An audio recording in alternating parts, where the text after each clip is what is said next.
Hey everyone, and welcome back to another video. In this video, I'm going to show you how to find your referral link on the Mercari app. Now, this video is going to be particularly useful for individuals. Let's say that you want to go ahead and find your referral link because maybe you want to invite friends or family members to the Mercari app. How do you actually go ahead about doing so? Now, this video is going to be short, sweet, and simple, guys. There's not going to be a lot of steps involved.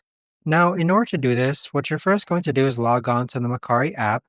Next, click on Profile on the bottom right-hand corner. Afterwards, you're going to see a banner that says get $20, give $20. Click on that banner, and then this is where you can actually go ahead and click on share link, and you'll be able to go ahead and copy this link and send it to your family members and friends.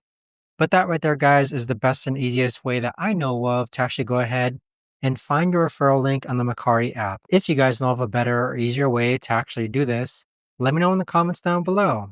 I would love to know. Thanks so much for watching, everyone, and I'll see you guys all in the next video.